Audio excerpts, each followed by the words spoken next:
이번 주 처음으로 찾아갈 곳은 지구 반대편의 남미 베네수엘라입니다. 현지 시간으로 14일 열린 베네수엘라 대통령 선거에서 집권당 후보인 니콜라스 마두로 임시 대통령이 야권 후보를 상대로 신승을 거뒀습니다. 50.66%. 마두로 당선자는 야권 통합 후보인 엘리케 카프렐리스 후보를 아주 힘겹게 따돌렸는데요. 표차는 23만 4천여 표에 불과했습니다. 버스 운전사에서 노조 지도자, 국회의원, 장관, 그리고 이제는 한나라의 대통령까지 드라마 같은 인생의 주인공이지만 차베스의 후계자로서 극복해야 할 과제들도 안고 있는데요. 남미에 나가 있는 특파원을 연결해서 자세한 소식 들어보겠습니다. 박전식 특파원. 네, 상파울루입니다. 네, 안녕하세요. 우선 선거 결과에 대한 베네수엘라 시민들의 반응이 궁금한데요. 아주 박빙의 선거지 않았습니까? 마두로 당선자가 승리한 이유가 어디에 있다고 보십니까?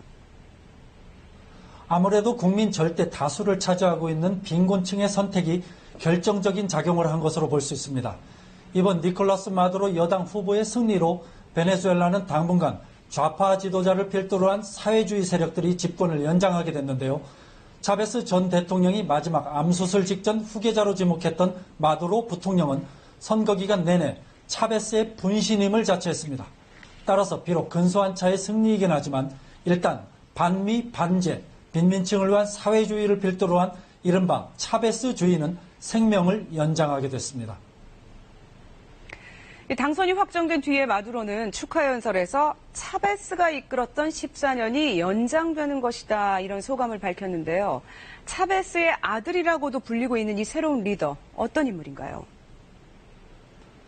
차베스 대통령이 생전에 후계자로 지명한 마두로 부통령은 차베스가 힘들었던 시간을 함께하며 착실히 단계를 밟아온 정치인입니다.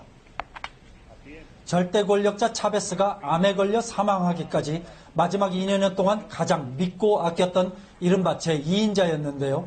차베스가 쿠바에서 암투병을 하는 동안 수도 아바나를 부지런히 오갔고 그가 눈을 감을 땐 가족과 함께 임종을 지킨 최측근입니다. 차베스를 칭송하는 마두로 당선자의 육성 한번 들어보시죠.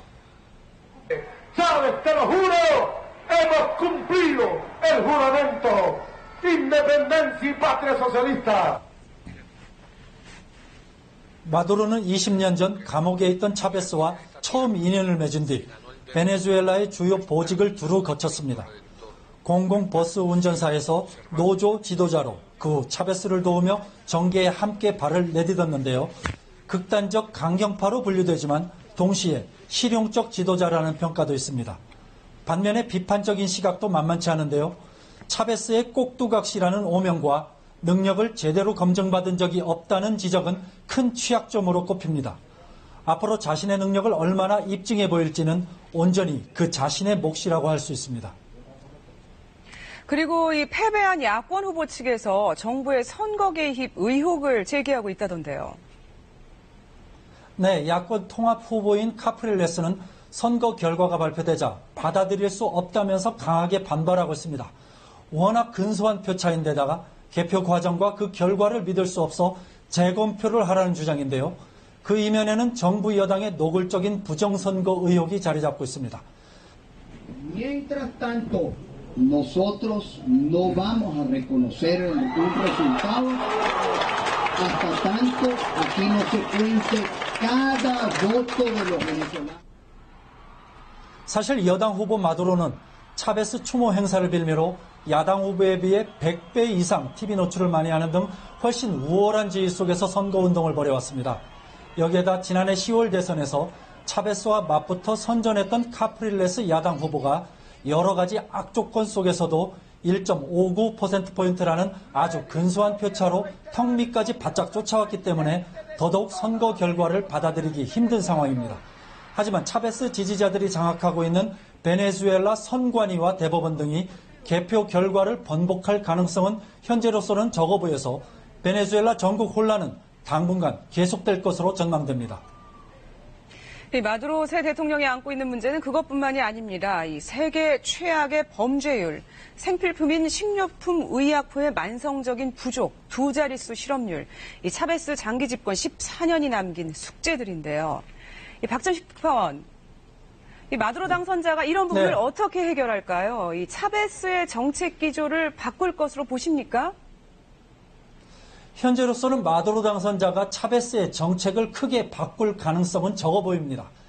야당 후보가 대통령이 되면 차베스의 정책들이 모두 폐기될 것이라며 자신만이 차베스의 정책을 그대로 개성하고 있다고 누누이 강조했기 때문입니다. 하지만 부정선거 논란 속에서 야당 통합 후보인 카프렐레스 후보가 거의 절반 가까운 49%의 야당 지지자들을 결집했기 때문에 동력은 예전같이 못하다는 게 현재의 중론입니다. 차베스 같은 카리스마도 없고 추진 동력도 크게 약화된 상태에서 지지자들만 믿고 국정을 밀어붙이기에는 힘이 달린다는 얘기입니다. 차베스가 추진해왔던 막대한 재원이 필요한 빈곤 퇴치 프로그램도 정부 재정이 부족해서 이행이 쉽지 않아 보입니다. 잘 나가는 석유 산업을 믿고 추진해왔던 정책들이 경제 상황이 어려운 이상 일정 부분 방향 선회가 불가피할 것이라는 전망도 있습니다. 네, 그리고 이 차베스는 남미 좌파 국가들의 리더 역할도 해왔는데 차베스 시대가 끝나고 새로운 대통령이 나온 만큼 이 남미 국가들 사이의 역학 관계에도 변화가 있을까요? 일단 쿠바와 볼리비아, 에콰도르 같은 이른바 좌파 동맹 국가들은 한숨을 돌리는 분위기입니다. 만약 야당 후보가 대통령에 당선됐더라면 영내 역학 구도에 큰 변화가 불가피했기 때문입니다. 중남미의 좌파 동맹인 알바, 즉 볼리바르 동맹의 실질적인 좌장 역할을 맡아온 베네수엘라는 쿠바와 에콰도르, 니카라구아 같은 회원국들에게 거의 무상이나 다름없는 헐값으로 원유를 공급하면서 영내 영향력을 키워왔는데요.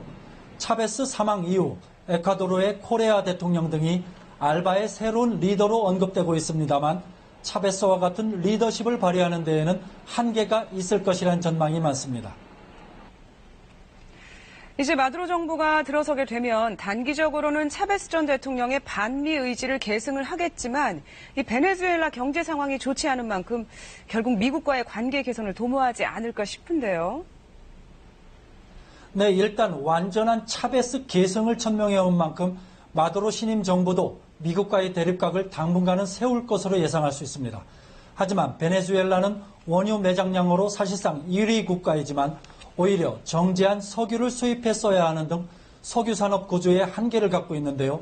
그러다 보니 생산 원유의 40%가량을 미국에 수출하는 등 대미 경제 의존도가 상당한 수준에 달하고 있습니다.